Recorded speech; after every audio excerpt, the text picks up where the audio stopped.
Hello, spiritual seekers, wayfarers, and adventurers of the heart. You have found your way to Spirit Pod.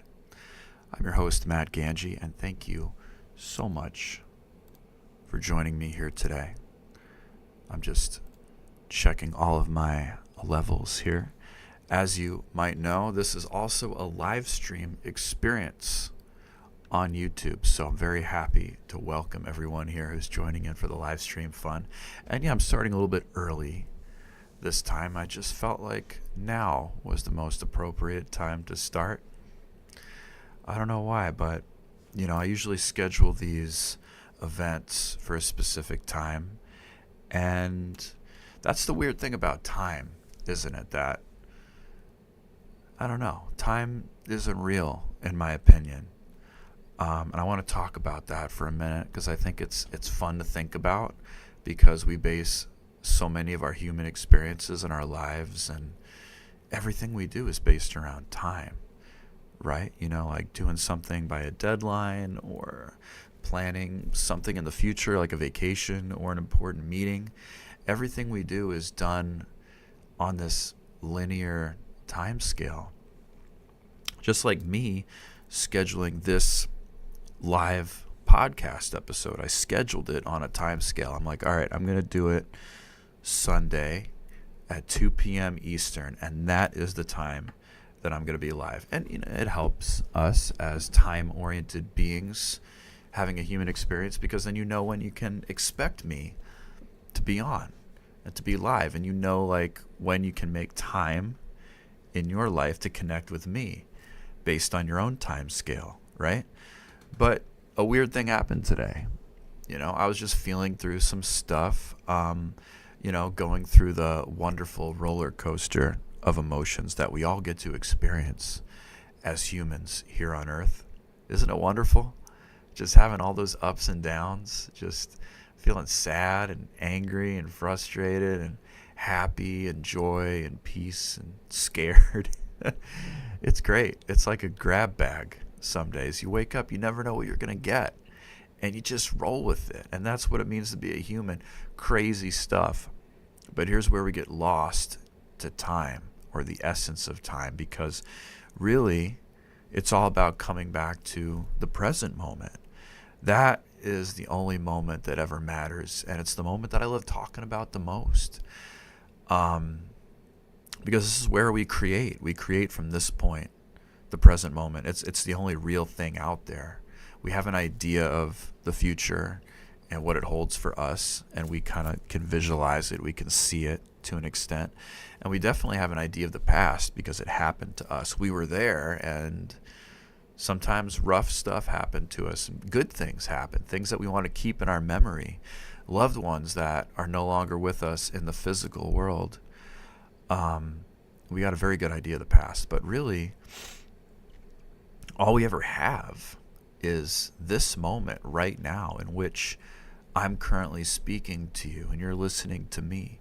That's all we got. Everything else is just an illusion. It's a memory, or it's a fantasy, really. So in the present moment, I was in the woods just walking, and I was dealing with some heavy stuff, and I was just, releasing and breathing. And whenever I'm going through something really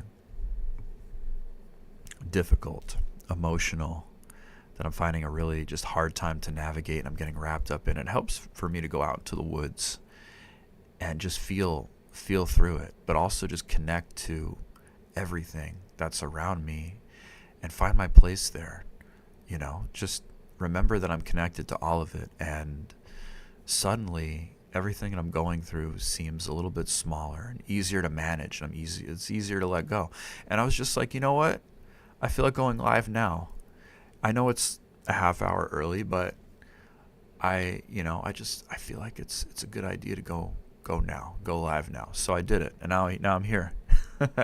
And now we're having this experience, and maybe it wouldn't be the same experience if I went live on time, because I wouldn't be talking about all this stuff. So for what it's worth, hello, welcome. Thank you for listening here at Spirit Pod and holding this wonderful space with me. Now, if you're just getting connected and acquainted, I highly recommend checking out the first episode of this series, but I'm a Reiki master.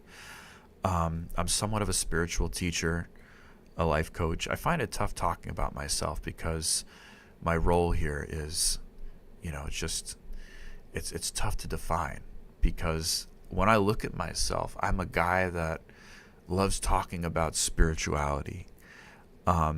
I'm a guy who's having a very spiritual experience while living here on earth. And I'm a guy who is having a deeply healing and transformative experience here on earth. And I'm going through what I would call a healing journey, where I could see myself in the past and I could have a great gratitude and appreciation for all the stuff that I've overcame and how far I've come in my path.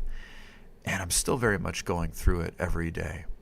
But all these little nuggets of wisdom and books that I've read and things that I've heard and divine insight and guidance that's like bubbled up from within me, from my higher self, I feel is just too good to not share, like to just keep to myself. And that's, kind of how this podcast, Spirit Pod, was born. And a lot of things that I talk about in my YouTube videos and on Instagram, it's just stuff that's like, it's too good not to share with you guys, because it's been changing my life. All these little realizations and all these little teachings that I feel called to share with all of you. So that's why I'm here. But it becomes hard to define my life and what I do, because really I'm just a guy who talks and shares energy and shares love. At my core, that's what Reiki is. It's just unconditional love. And again, if you want a deeper, broader understanding of the term Reiki, I highly recommend to go back to the first episode of this series where I break it all down, all the stuff about Reiki and where I came from. So I won't bore you guys too much with the details of that and my life, but suffice to say, it's always like a roller coaster of emotions being a human being here on earth. And we all know that so well, that we have these crazy ups and downs. And, if you've gotten really good at feeling your emotions, and if you're not running from them like I used to, because some of us like to run from them and stuff them down and ignore them instead of feeling them out. And that's not good for us. But if you're just feeling it, and if you're here for all of it in the present moment, you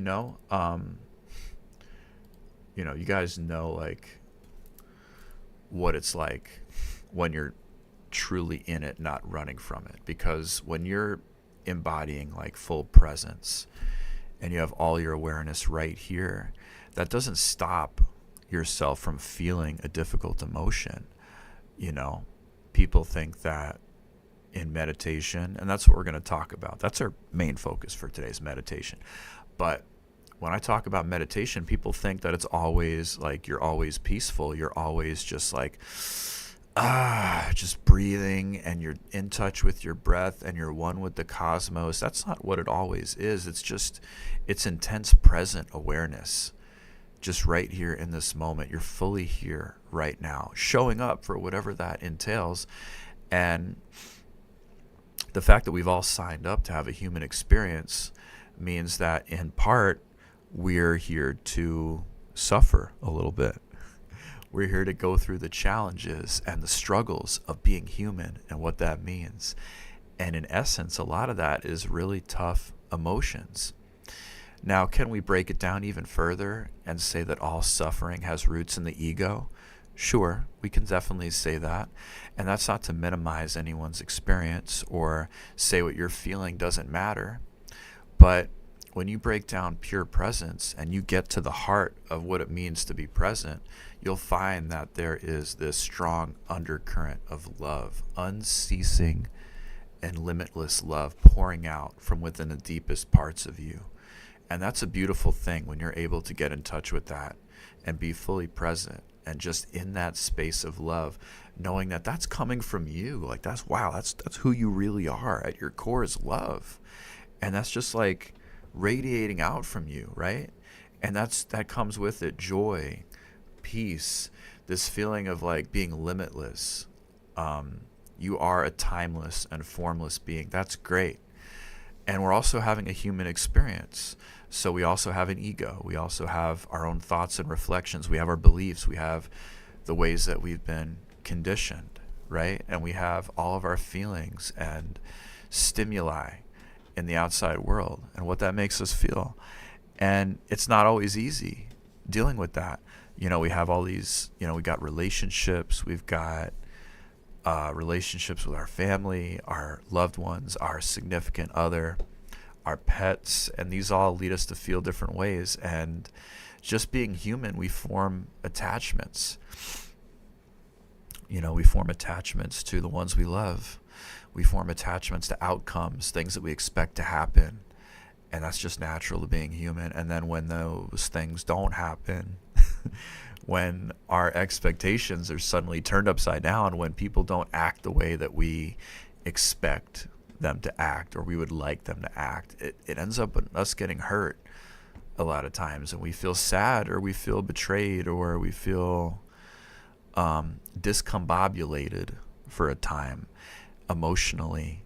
And we have to sit with that. And that's our duty and part of being human, is just to feel those things and see what they have to teach us. I always look at the most difficult emotions. Like if you're really in a rut and you're just like feeling depressed and you just don't want to get out of bed and you're like really sad, or you're just really angry, frustrated, you're just irritated at the whole world, and it's like, man, why is everything like not going my way? That's the purest invitation for me to go deeper and to just feel that as deeply as I can, not to run from it, like not to try to stuff it down, minimize it, make it out to be like it's not real, it's not really a thing, but just to feel it in its entirety and be like, what are these feelings trying to teach me right now? What is it trying to show me?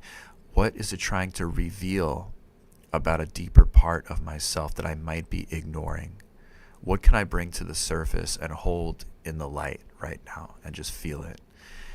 And that's like the true soul alchemy. I call it soul alchemy, when we do that work, because the key thing here to remember is the toughest thing, is not to become identified with your emotions. That is the toughest thing out there, because if you are feeling personally attacked and you get angry, or if you feel betrayed, or you feel minimized and you feel sad, you start to own those feelings, and it feels like a personal attack against you, who you are, and you feel very hurt and you embody those feelings. And that's very natural for us to do, because again, we're having a human experience, right? But like, let me put it to you this way. Let's say you're playing a virtual reality game, right? And you are the character in a world, okay? And like, hypothetically speaking, like you go into this scenario and you're playing this game where you have a dog, and something bad happens, like your dog gets sick. And I don't want to make this like super sad, because now I'm getting sad about the analogy, but let's say your dog gets really sick and you have to take him to the vet and he gets better. Okay, he gets better, right? I'm just going to say that. So, but that whole experience, like your dog gets sick in the game and he's like, you see him laying on the floor and he's like struggling and maybe throws up a little bit, and you're like, what's wrong? And the game prompts you to take him to the vet. Yeah, you might feel those emotions of like, man, that sucks. But at the end of the day, you're going to look at it like, I'm just a character like in a game. I'm just playing a game right now. None of this is really happening. In that same kind of sense, like the real you, I'm not minimizing your experiences here, but the real you beneath all of this, everything that we deem to be human expression and the 3D world, the material world, when you get behind all of that stuff, the real you is a pure conscious awareness having a human experience. And like nothing that we're going through truly, like none of it is as serious as we make it out to be. It's like we're only here for a short period of time, and then we kind of like absolve ourselves of all this and we go back to source. Whatever you believe, I believe that once we're done here, our time here is done on earth, we go back into the light, we go back to our creator. Eventually we pop back down into another body, we relive the lessons that we learned, and we grow as souls. Anyway, I'm not here to talk about all that. I'm just talking about emotions right now. The key thing to remember in meditation, and just when you're dealing with these tough emotions, is that they aren't who you are. That was what I was trying to say with that weird analogy with the dog. That kind of went on longer than it needed to. My point with that is you aren't your emotions and you aren't your thoughts. And this is a theme that I come back to in my teachings, my videos. You probably hear me say this a lot if you're following me on Instagram or YouTube, but you're not your thoughts or your emotions. You are the awareness, the consciousness that's feeling them, that's thinking and experiencing them. And if you can get really good at detaching from your emotions and observing them and holding them in this space, right? This space of love, you'll find you have a lot more power. You'll find you have a lot more presence. You can look deeper into these emotions and see where they're coming from and trace them back to their origins. And you'll be able to alchemize them. That is to say, you can transmute them back into love. Because that's who you are at your core, your love. I said that at the beginning. When you're able to get really present, you just feel this so much love, and then it becomes an act of soul alchemy, transmuting the emotions back to love. And you really got to feel them. You got to feel them, but not become identified with them, because like if somebody does something to me that's really hurtful, that makes me feel like not valued or not appreciated, and I sit with that and I really feel that, I can own that, and I can feel minimized. I could feel like a victim. I could feel really sad because someone, belittled me or spoke to me in a condescending way or made me feel like I didn't matter. But if you're able to go in with that, with presence, in that space where it's pure love and awareness, you know that nobody can take your value away from you. That just by being here on earth, you are inherently valuable. You are love. You are a reflection of the divine. And that allows you to feel those emotions with a much greater clarity. You know what I mean? A much greater clarity. So I invite you to give that a try right now. Let's do a little exercise right now, a little audience participation. So for this one, wherever you're listening to me, I want you guys to get nice and quiet for a moment and just take a deep breath in through the nose, okay? Just a nice deep one. Bringing that all the way down to your belly and just holding it for a moment and just releasing it. And take another deep breath in through the nose. Just really let your belly expand, let your lungs fill with air. Feel that good breath come in. Just hold it for a second. And just breathe it out through your mouth. Release. Let your body grow soft a little bit. Just release that tension in your shoulders. Just kind of breathe into it. Let your breathing become nice and natural, and just be wherever you are right now, okay? And just get good and aware, okay? I want you to feel your hands, your fingertips, your feet, your legs, your arms. Get good and rooted in your body right now, feeling your body. Bring your awareness here to your body right now, okay? And just notice the way your chest rises and falls with each breath. Keep your awareness here. If your thoughts start to drift, that's okay. Just gently bring them on back here to my voice, to your breath, to your body. Notice the weight of your body.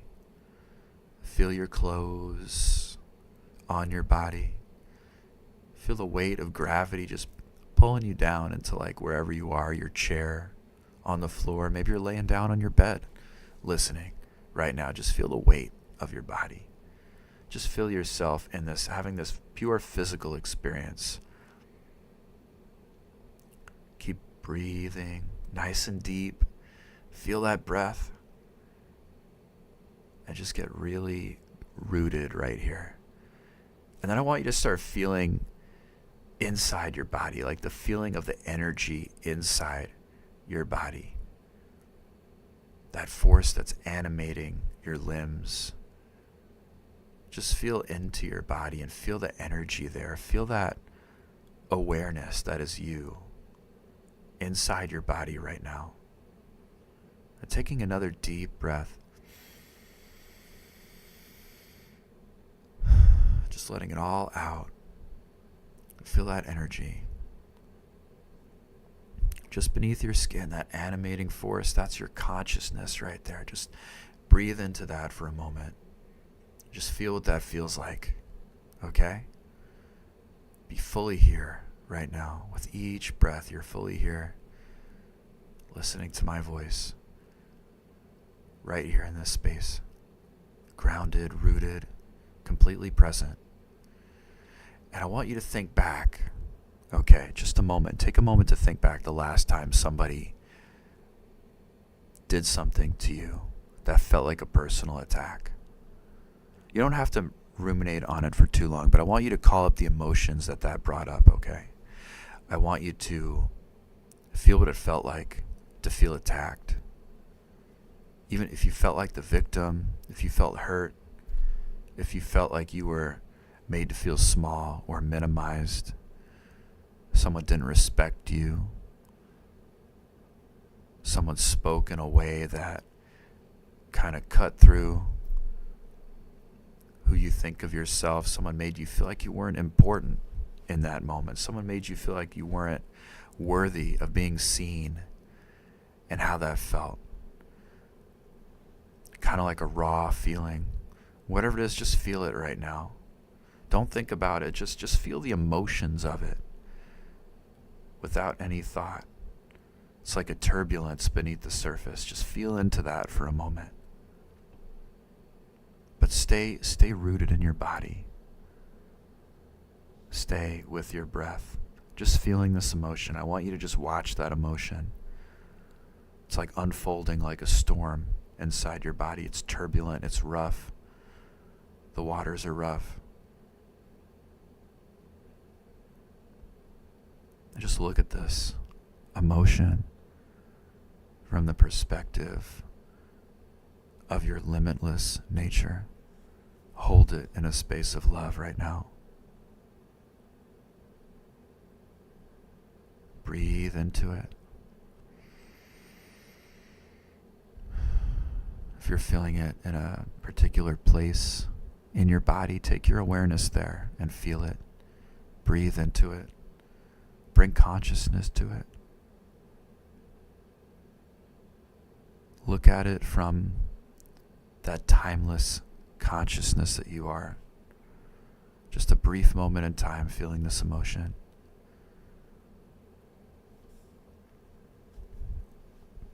And I want you to remember right now that you are not that emotion. Okay? You're feeling it. You're experiencing it. And it's tough. I can see that. But that's not who you are. We called up that emotion just now. We created space for us to feel that emotion. And even feeling it can be difficult because we get thoughts attached to it sometimes, like, oh man, we're not good enough. That person didn't see me. I don't feel good. And you could start to see when you hold the emotion in this space of love, with extreme presence. How it's easy to attach thoughts and beliefs to that emotion. You just kind of keep it running. You keep that emotion fed, and how you can start to build an identity around it. Suddenly that becomes you if you're not careful. And suddenly that's who you are. You're sad. You are angry. You are frustrated. But just with this little exercise, feeling into that emotion from a place that's just rooted in presence, you can understand that you're not that emotion. That's not who you really are.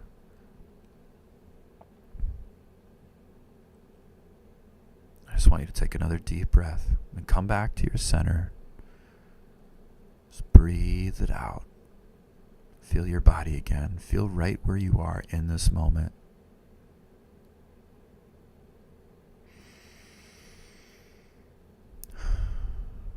You can wiggle your fingers and toes, come back into your body. If you start to drift, and then open your eyes when you're ready.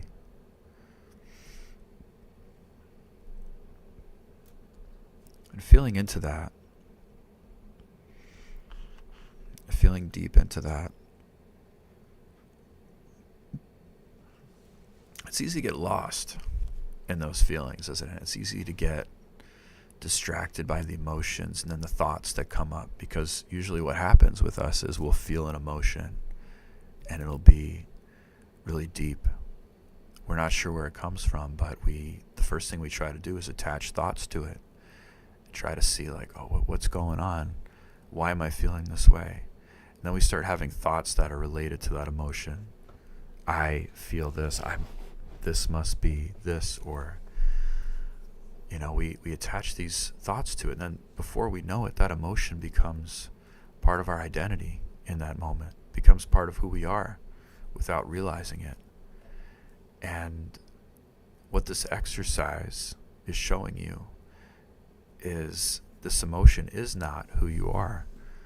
Who you really are is the one beneath the emotion, the one who's feeling it, the one who is steady, formless, timeless, limitless, pure love, having a human experience.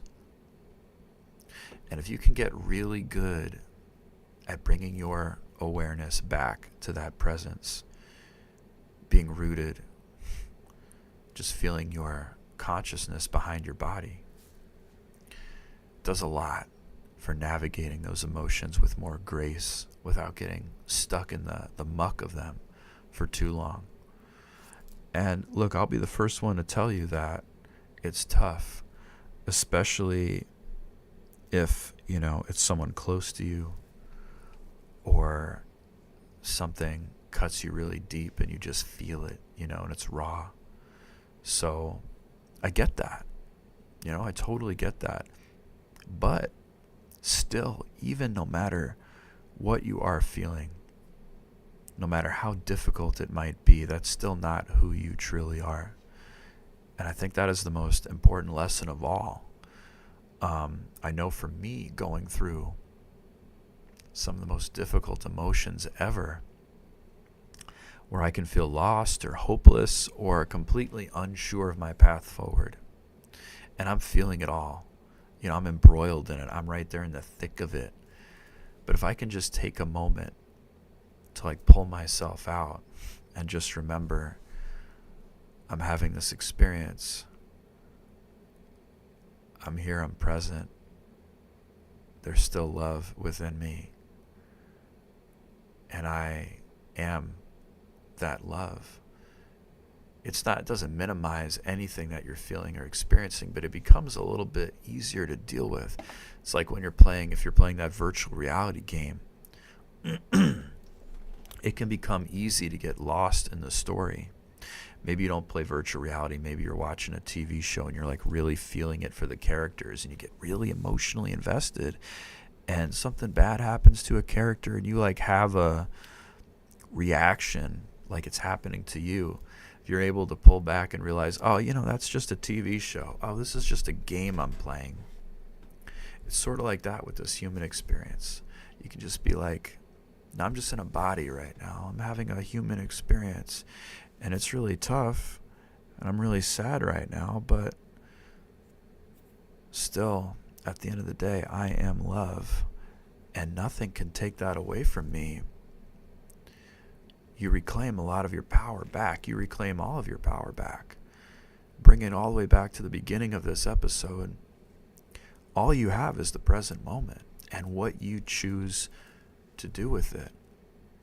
And there are so many of us out there who live moment to moment in incredible pain and suffering, feeling like they're stuck and trapped, unable to find a different way or path forward. I'm going to tell you that since all you have is the present moment and what you choose to do with it, that ultimately it's going to be up to you to choose a new path and choose a new emotion to feel or a new way to become, or by remaining stuck. But it's ultimately our choice, right? We create all of these feelings from within. We can't wait for anybody to save us from ourselves. We can't wait for things to change around us, for us to start feeling a new reality. We can't wait for money to drop into our account for us to start feeling wealthy in our own lives today. And that's one of the biggest lessons, you know. The key is bringing peace to each of those moments. And that is really turning the mundane into the sacred by just coming back to the present moment, because that's all you have. It's what you make of it, really. So what I wanted to talk about today also, which was going to be the main thing, and then I kind of went on a tangent, and that's what happens a lot during these things, these podcast episodes. This is only the second one, but I'm having a great time with it. I hope you guys are having a great time out there. By the way, if you're listening to me right now and you haven't drifted off to sleep yet, let me know where you're coming from. Let me know where you're listening in from. Wherever you are in the world, let me know where you're at. And thank you for being here with me. Thank you for sharing this space with me, you know, and listen to me yap for about 38 minutes now, nonstop. I appreciate you. I just want to make sure you know that right now in this moment. But yeah, it's about turning the mundane into the sacred, right? Because when we break down those words, when we think of the mundane, we think of the ordinary, the boring, the uninteresting, stuff we're just used to and accustomed to, right? And when we think of something that's sacred, we think of something holy, something deeply spiritual, something that holds a lot of gravity, a lot of weight. There's a lot of meaning and purpose in that moment for it to be sacred, right? So it's all about taking something that's boring and ordinary and transforming it into something that's holy, deeply meaningful. What are the differences between those two words? It's all about how we experience that moment, right? You can experience something as holy or deeply meaningful, or it can be just boring and ordinary for you, right? Let's say, I don't know, there was two people, right? There was Todd and Jeffrey, and they were best friends. Okay? And Todd, he grew up in the city, so he was accustomed to the fast-paced life, and he worked a 9-to-5 job, and he walked everywhere, and he liked to get his exercise, and he saw people, he talked to them, and he took the subway, and he worked in an office building, and he likes the city. He likes feeding the birds and the pigeons, and he likes going to the park. And then you've got Jeff, who's from the country, right? And they grew up together, and then they moved separate ways, and Jeff lives in the woods or something. I don't know what I'm doing right now. I'm just having a story time moment. And Jeff lives out in the woods, and he lives on a farm, and he feeds his chickens every day, and he goes and he walks in the woods and stuff. And he's just so, what I'm getting at is Jeff is just so used to seeing the woods every day that he just kind of forgets the meaning of it. He takes it for granted. And this is just his ordinary life. Jeff, he's like, he goes out and he sees these same trees and he doesn't think about it because he sees them every day. He sees his chickens every day. And maybe before he got those chickens, he was like super excited to be able to have fresh eggs every morning. But now he's got more eggs than he knows what to do with. So he's just like, well, time to get more eggs. Oh, here's more eggs. I've got more eggs than I know what to do with. Then you've got Todd, who's in the city. He's buying his eggs for almost $10 a carton. He's losing his mind. He comes out to visit Jeff in the farm because they haven't seen each other since high school. And he's like, bro, Jeff, like these trees, they're so tall. They're like magical. They're like ancient. And Jeff's like, yeah, we got a lot of trees here. And Todd's like, wow, these chickens, like, it's like they're looking right back at me. I can see the light of the divine consciousness in their eyes. You know, wow, their feathers, like this rooster has such a cool shine on his feathers. And these eggs, they taste so fresh and so good. He's like, yeah. Jeff's like, yeah, yep, that's chicken. Yep, them eggs are good. And he could kind of see. Todd's like, Jeff, man, don't you see what you got here? And Jeff's like, this is my life. Like, what? I think it's only natural, being a human being, that we take things for granted. That things that used to be so magical for us when we were kids now seem mundane because we get desensitized to it. You know, like if you were going to go to Disney World, if you went one time, that was probably the most magical thing for you, right? To go to Disney World and have that wild experience, go on all the rides and like, oh, Mickey Mouse, you see him and you like give him a big hug, and that just like makes your entire year, right? And the souvenirs, that like that $50 baseball cap, like, wow, that's really cool. I'm making some jokes here too, by the way. But like, imagine if you went to Disney World every single day, like you'd probably like be really done by the third day, maybe. What am I trying to say here?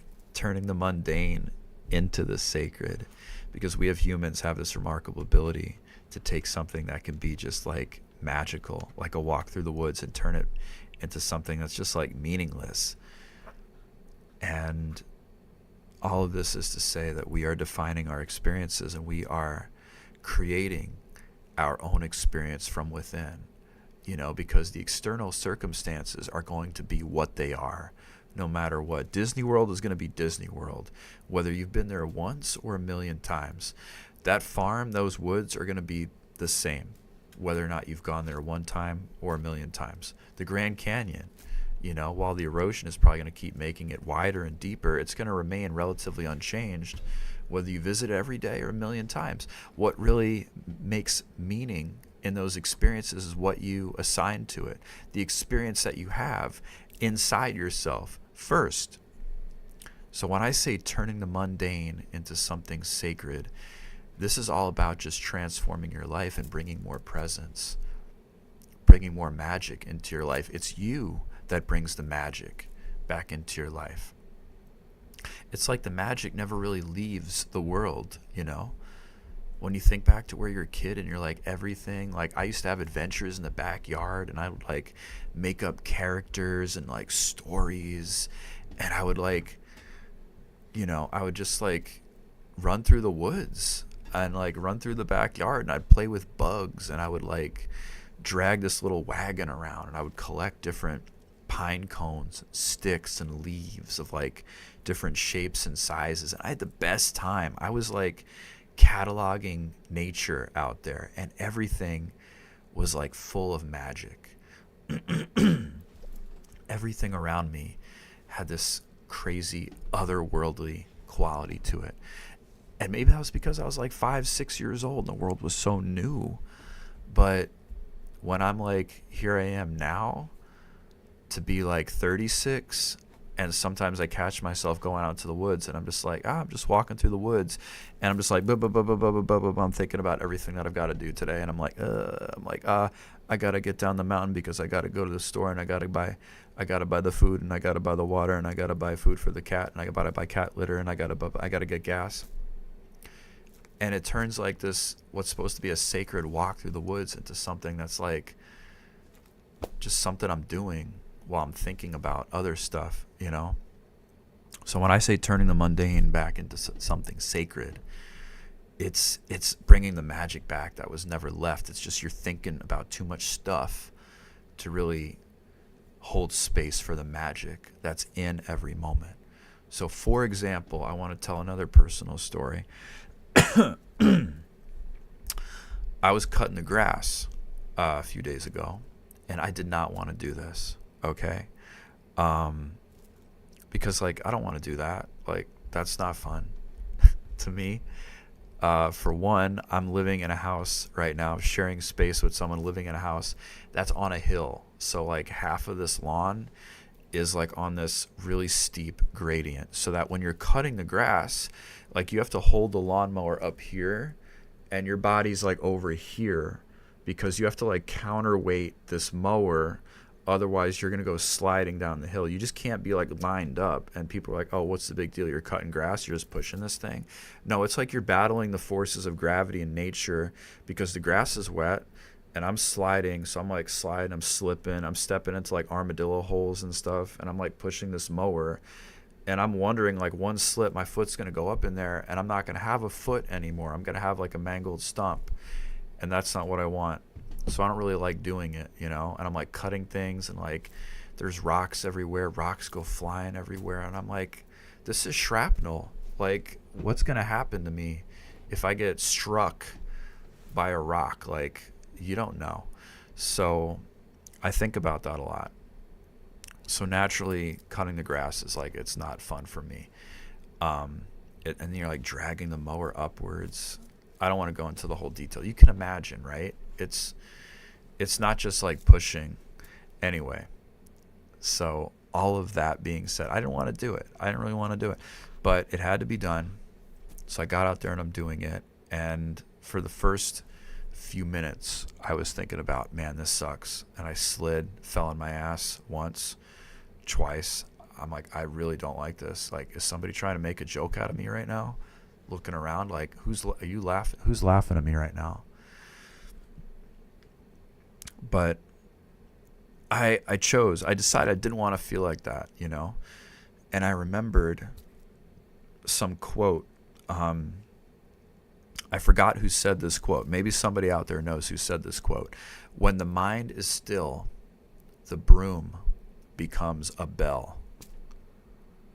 Now, what the hell does that mean, right? It's like anything can become a meditation if you tune into it. Like if you just come back to the present moment, which is the whole theme of this talk that I'm giving right now. If you just come back to the present moment with it, anything that you're doing is like an act of meditation. So with this quote, when the mind is still, the broom becomes a bell. A lot of times when we're meditating, right, we think that we have to be in stillness on a mat or sitting on a cushion, and we're just focusing on our breathing, listening to some frequency music, or maybe it's the sound of an ASMR coach who's guiding you through a deep, soulful experience of transformation. Whatever it is, like you've got something to focus on. You've got something to bring your mind into the present moment, into the stillness required to have a meditative experience, because it's all about coming back to presence when you're meditating. So, but most people think that that's all there is. But that quote, when the mind is still, the broom becomes a bell, is that you can have a meditative experience doing anything. And more often than not, you can have a meditative experience when you're doing something repetitive, like cleaning or chores, like washing dishes, washing your hands, taking a shower, brushing your teeth, driving your car, or mowing the grass. And what that means is your broom, your lawnmower, your dish that you're washing becomes your bell or your cue to get you into the present moment, to quiet your mind, to let you become still and have the meditative experience through whatever it is you're doing. Anything that you're doing that's repetitive, doing this hand motion. This is me washing the dish, by the way. Okay, I'm washing the dish right now. Anything that you're doing that's a repetitive motion is a cue to take you deeper into yourself, to become still, to let your mind become still, and to just get fully present in what you're doing. So that's what I did. I got really, really present when I was cutting the grass. And that didn't take away from how much it sucked, because I still fell down a few times, but I fell down less because I was more aware and I was more present of where my body was and where I was placing my feet. I didn't listen to music. I put on like a frequency track, 528 hertz. It's a banger. Just listen to that. And then I just tune into like the hum of the mower, the vibration that I'm feeling through my hands as I'm pushing this ungodly machine through the grass. And I'm smelling the flowers all around me. We've got a lot of honeysuckle bushes all over the place. And I love that smell.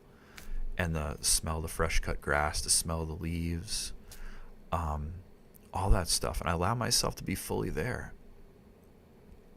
And I let go of the thoughts of how much this sucks. And the more present I became, I was falling down less. I was more aware of where my feet were being placed. I was more aware of my center of gravity, where I placed my feet, and my body weight in relation to the mower. I was more in tune with where the machine was going, where it wanted to go. And I could make more corrections, and it became easier. And it wasn't such a pain in the ass anymore. And then I started to realize I was having a good time. Like I was enjoying this. There was an art form to it. There was this like, man, oh, look at that. I missed a spot. Let me go back and just make it all nice and even. And suddenly I found myself with this joy coming up from within me and just cutting the grass and just being fully there in that moment. And it was beautiful. And then when I was done, I felt fulfilled. I felt really, really good. And I felt really, really present. And I was like, you know what? It doesn't matter where I am or what I'm doing, because as long as I can feel this, for those who are not watching and they're listening, I'm tapping my chest right now. If you could feel this in here and you could just get back in touch with this, it doesn't matter what you're doing. It doesn't matter if you're cutting the grass or scrubbing a toilet or cleaning up the cat's litter box and scraping the poop out. We're just giving some examples, because if you are able to get back in touch with this, your limitless nature, your formless, timeless self that exists between lifetimes, your love, that's what you are, that bubbles out from within you. It's pure love and peace and joy. We call that the joy of being. And if you're able to get back there, like nothing is mundane anymore. There's magic in everything you do. And one of the other things that I like to talk about, because we use that analogy of walking through the woods and how we can become desensitized to nature, because we're so used to seeing trees and plants and flowers, right? People say like they smell a flower, but they're like, yeah, that's a flower. Or yeah, that's a tree. Sure. That's normal. We get desensitized to it. But being completely present also means that you're looking at something and you're having an experience without any preconceived judgments or expectations or attachments to how you think that experience should go. That's what it means to be present and be raw in the moment, right? You're just leaving everything at the door. No thought about what a tree should be or how it should look. No judgment on what you should feel. Just be open to feeling whatever it is in pure presence. So when you hold that tree or that walk through the woods in the light of your presence, it becomes something new, something different than what you're accustomed to, because now you're not thinking about it. You're not invested in any kind of like emotions about the experience. You're just experiencing it for what it is. And that leads to you having a completely new experience. And that's like, it's like you're experiencing that walk through the woods for the very first time. And it's wild. It's almost like you're a visitor from another world, or you're like looking at it through the eyes of that 5 or 6 year old you. You're seeing the magic and everything all over again. And it's not because the world stopped being magical. It's because you were slowly conditioned over time to lose sight of the magic that's always there. That's the real deal. And it's just what that means to come back to presence, is you start seeing the magic again in living. There's so much magic just in being alive here. And yeah, I know it's not perfect. And I know like there's a lot of messed up stuff going on if you're listening to this in 2025 with the world, the United States where I live, governments, world leaders, things like that. There's a lot of like weird like stuff going on that like you don't really want to focus on, because it's really sad. It's like, man, like all of our years of human evolution, like this is where we're at. Like, really? Like, come on. But imagine that too for a moment. Imagine if everybody, think about this experience that I just shared with you right now, with just being present and like looking at a tree for the first time, like no preconceived notions, right? Imagine if for 1 hour, everybody on earth could look at the world around them and everybody around them without any preconceived beliefs or conditioning or ideas about how they should be, or how people should show up, or how the world should be. But everyone just saw it for what it was, raw and personal and real, and no one had any kind of attachments or expectations for just 1 hour. What do you think could happen in that space of time? I invite you to reflect on that. Do you think we'd still be fighting wars? Do you think maybe all the killing, any kind of torture or, human slavery or abductions, any kind of that weird, violent, messed up stuff would happen if people just had 1 hour where they could just be purely present with no self-imposed limitations on what they had to experience? How would we look at each other, seeing the real person, not just the person, but the soul beneath the layers of the human body, like saw the consciousness, the light of the divine in everybody's eyes? Like, how would that shift the world in the space of an hour? I invite you to reflect on that. That's the world that we're trying to create, right? That's the world that we're all dreaming of together. I'm looking at some of your messages in chat right now because if you are listening as a recording, we do these live, so thank you everyone for being here.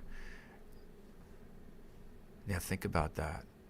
Isis Rain Spice says, unconditional love. Yeah. And what does it mean to love without conditions? When you think about it, because we say that a lot, unconditional love. But to truly love unconditionally means you love someone exactly where they're at, with all their perceived faults and flaws. You love them because you are love, and they are love, and we are all one love. To love unconditionally means you have no expectations about how a person should act or what they should say. You don't put any conditions on anyone. Like, you have to do this a certain way or else I won't love you. Or you have to treat me a certain way or I'm not going to love you. And that's the sad reality of most of our relationships here on earth. Even between countries. Look at what we got going on right now. I'm not one to get political. I'm just taking a very broad stroke on a canvas right now. I'm just saying between countries right now. If you do this or you don't do this, I'm not going to do this for you. I'm not going to do that for you if you don't do that. It's just like egos at war with each other. When you peel it all away, that's what it really is, right? It's like human ego fighting human ego. There's no soul in that. There's no unconditional love. So, yeah, imagine for just 1 hour we could all see that. That'd be crazy. That'd be so crazy. And that's part of the crazy experience that we have on earth.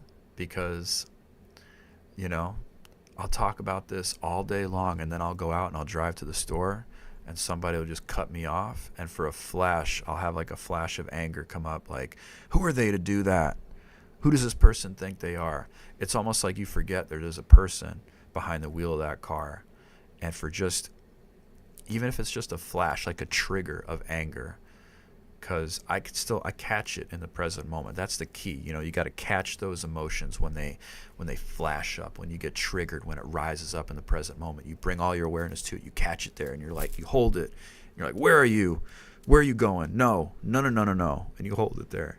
You hug that emotion. You listen to it. And you hold it in that space of love before it can take you over and become your whole identity. But you feel that flash of anger. I'll feel it when somebody cuts me off, and it's like judging. It's like, who does this person think they are? Oh, okay, buddy. You know, it's your world. We're just living in it, right? You know, it's easy to do that. And that's the crazy thing about being here and having this human experience. It's so easy to just jump into judgment of other people.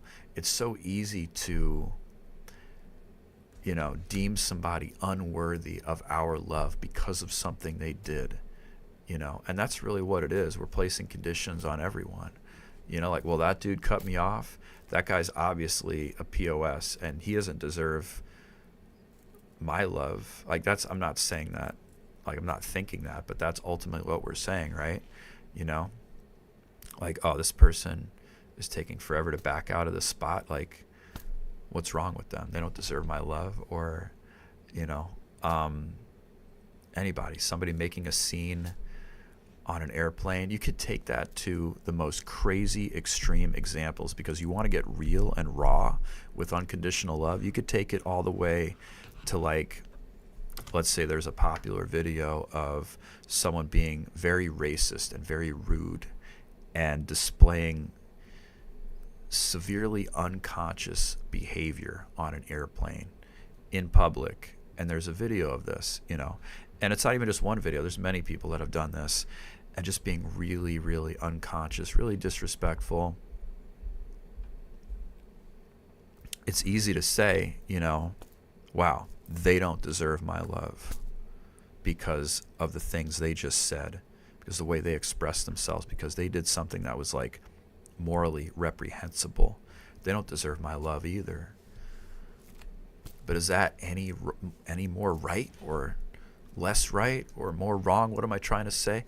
Than not having love for somebody that cut you off?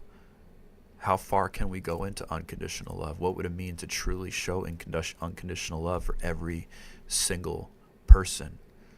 You know, something that was really something that was a really deep spiritual exercise for me was, I'm not going to name any names on this podcast, but there was a woman who many years ago went on trial for something really awful that she did, and they could never prove it in court, and it resulted in the death of her young daughter. And it was a really hard time for America because that was like a nationally televised trial. And there was a lot of anger around that trial because a little girl died. needlessly. A sweet, innocent child died, of what appeared to be blatant neglect. And a lot of people very, very angry towards this woman who was on trial. And then years later, because I'm on TikTok and, I'm a Reiki master on TikTok, I see that same woman and, just she's trying to reinvent herself and go in a different direction and this, that, and the other thing. And everyone in the comments is just hammering home, like, all this stuff. Like, it was never proven, but it was pretty obvious there was some deep neglect there. But, like, accusations, hate, anger was all being piled on to this woman, which, I see that makes sense, I guess, what that person did. And I thought to myself, in this moment, like, unconditionally, which is pure presence, I can still see the light of the divine in that woman's eyes. Can I have unconditional love for her? Can I feel that? Can I hold her in that space of unconditional love without some type of disgust or anger welling up to the surface?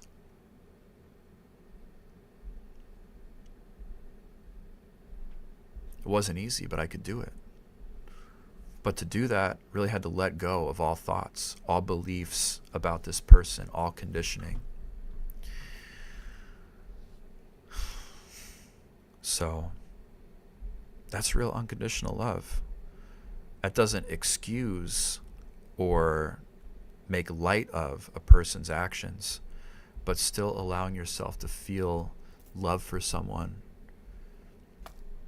despite the things they've done.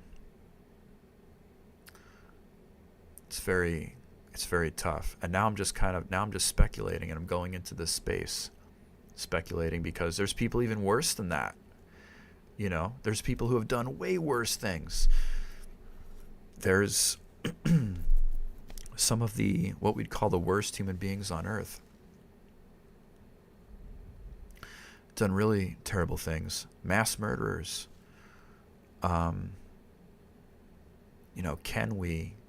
Can we have unconditional love for them? If we look at that popular saying, what would Jesus do? What would an enlightened human being do?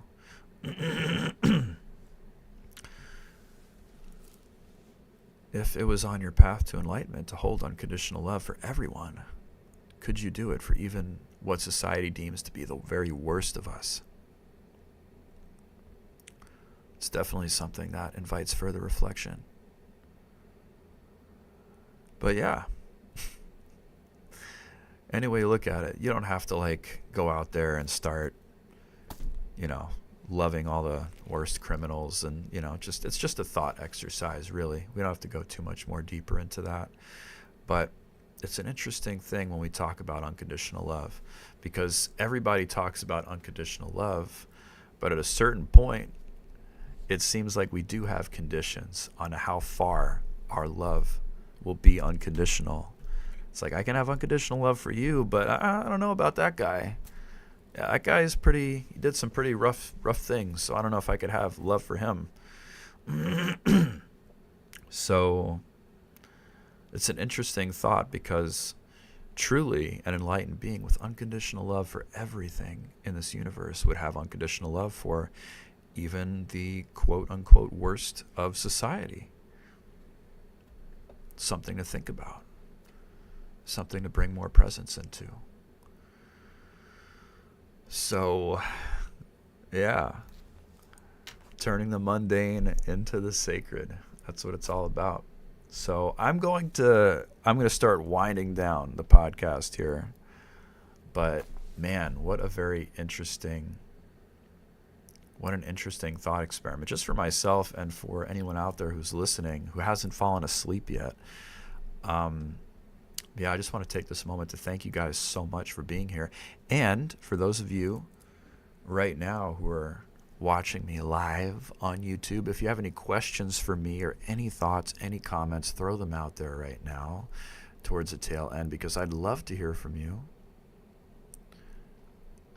Thank you so much. I want to say thank you to Maria King. Thank you so much for being here. You have been a member of my Pond Club, which is what I call my subscription club here on YouTube, for over 12 months. I don't even have an icon for how long you've been subscribed to me. So thank you so much, Maria, for being here. Thank you, Isis Rain Spice, for the very insightful commentary. And thank you for saying that I'm an awesome storyteller. I appreciate you, because sometimes I just start with a thought and I don't know what direction it's going to take me. And that's just the way it rolls. And I love it, because it's just, that's what I love about doing these live streams, these podcasts, is like I come into it with an idea, and my idea was, I'm going to tell a story about cutting the grass and how I got present and how I turned that into something that was BS into something that was fun. And I don't know like what it's going to take shape as, but I just talk through it, and it's fun. You also said we never know what people are experiencing, the why, the what, being able to observe, detaching from the ego. Yeah, that's really, really important in the human experience. And our egos are really strong too. But it's like when you're playing that virtual reality game, it's so easy to get lost in it, because it almost like it overlays your senses, and you forget you're just playing a character in a game. In the same sense, like me, I'm playing a character named Matt in a game called life, and I'm living it. But like, am I really Matt? Or is Matt just like the collection of the ego, which is like a sum of all of my human experiences, my beliefs, my thoughts, my ruminations, my relationships, my emotions, my feelings about things, my attachments, my hopes and dreams? That's what makes up Matt. But who am I? Well, if I'm not any of those other things, then I just am. I am. And that's the real me. Can you dig it? You know what I mean? Connie Lee, thank you for being here. Another one of our fine chatters and contributors here in the YouTube live stream. You have literally been speaking the thoughts that are always in my head. I see you. Thank you, Connie. Yeah, I think we all tend to think some similar things about the world, especially if we're on a spiritual awakening journey, a healing journey.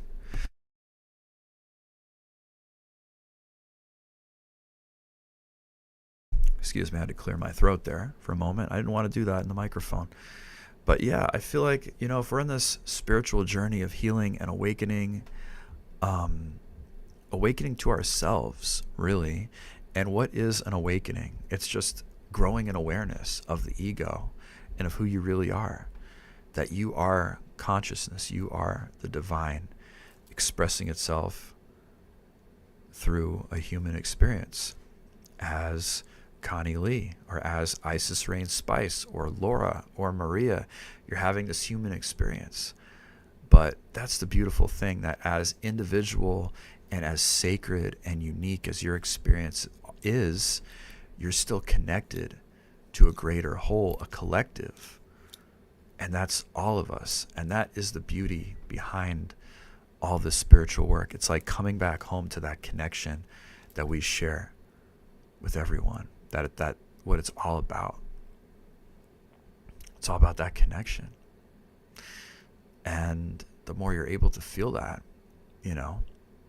and the more you're able to feel the eternal being that you are beneath your thoughts and emotions, and realize like you don't have to take it so seriously.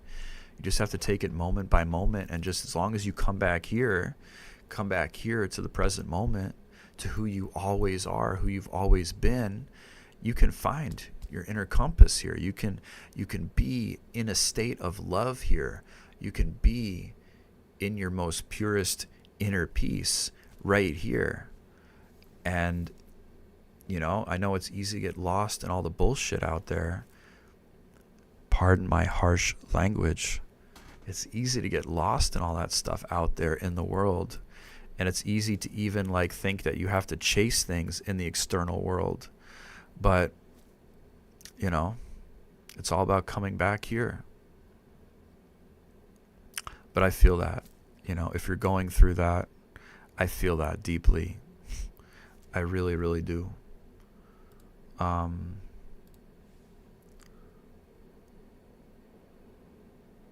Looks like we're experiencing some buffering right now, and I apologize for that. We're having some dropped frames a little bit. So I just pulled up my live stream stuff, and we're having some dropped frames. This is probably a good point to call it for the day. But yeah, I really, really appreciate you guys. And someone asked me here, any ideas of how to alleviate that? Laura, maybe because I'm still going through it, any ideas to alleviate it? Forgiveness. Yeah, that's really, really tough. And what I talked about with loving unconditionally is just being able to look at that person and see them for who diminishes who you are. But for me, for forgiveness is realizing that we're all having a human experience, that we're all going through it. And forgiveness for me is just holding space for that person, knowing that they too are having struggles, and they too are having trouble expressing themselves in the place of presence and love. And not everyone has done the work that you've been doing. And like what we're talking about, presence right now, I'm sure there's a lot of people out there who can't even relate to this talk that we're having now, because they haven't even experienced the presence for themselves. They've just, presence is only something they feel very briefly. And for the average human experience, we only feel, if we're just constantly thinking, we're only feeling presence in a few times of our life. And that's when we're in a moment of extreme danger, when we're having a very high adrenaline experience, when we're having sex, or anything that grounds us right into the present moment, because it's happening so crazy right now. So for a lot of people, they haven't been there. They haven't made it a practice to come home to the present moment. So when you realize that most people aren't in touch with who they really are, and when you realize that most people are just kind of being run by their thought programs and their conditioning, and they're just living on their emotions, that they identify with their thoughts and their emotions so much that they're not even in touch with their real selves, then it becomes easier to hold space and forgive them. Because it's not everybody, we weren't raised to be like this. We were raised to chase. We were raised to think and feel, and we weren't raised to be in touch with our presence. So yeah, I hope that answers your question. But I'm really grateful for all you guys. Thank you so much. Isis Rain Spice said, I literally asked for a sign, and here I am. And here I came across your page, and I'm feeling so light and grateful. Thank you so much for being here today. I'm glad that my words resonate. Christina, welcome. Lots of wisdom in this podcast, listening from Blacksburg, Virginia. Thank you so much for being here today, Christina. And thank you, everyone. Thank you, everyone who came through today, who listening to my words. I know I had a little bit of a frame drop there, so I hope that wasn't too bad. That's just something that happens occasionally with live streaming. Can't predict how it's always going to be, but I think we had a really good talk today. And, a lot of things that I shared today, it's all stuff that I work on every day too, because as long as we're in human bodies, we're going to keep going through it. So I just want to let you guys know you're not alone in any of this, okay? I'm not somebody who's graduated from all of this bull crap, because I'm here in the trenches. I'm in the mud with all of you every day, having this human experience, and just, it's all about having the courage to just show up fully for it, to not try to shrink your light away, to not try to hide or diminish yourself, but to keep holding space for yourself and for those around you. Keep coming back to love. Keep coming back to presence. Even though it's hard, even though you may be misunderstood or feeling lonely, to keep coming back to it. And that's where the healing is, because when you hold all those feelings in a space of love, they gradually transmute back into love, and that is the soul alchemy. So I thank you all for being here. I'm sending you all lots of love today and always. I just had like a bodily function right there. So I love you guys. Thank you so much for being here. And yeah, I'll probably be doing this again next week around the same time. I saw a few comments out there that said that I should go live more often, so maybe I can do this more than once a week. We'll see. Time and emotional state permitting, I'll try to go live a little bit more, maybe. We'll see. I'm also thinking about doing another type of live stream with a very dear friend of mine. So maybe having like 2 different things going on, but more live streams, more videos. I'm actually editing a video tonight to post on the channel tomorrow. And it's another walk through the woods talking about love and relationships and stuff like that. So thank you all for being here today. I hope you have an incredible rest of your weekend and an amazing week ahead. And until next time, lots and lots of love. I'll see you all again really soon. Auf Wiedersehen. Au revoir. Adios. And bye-bye for now.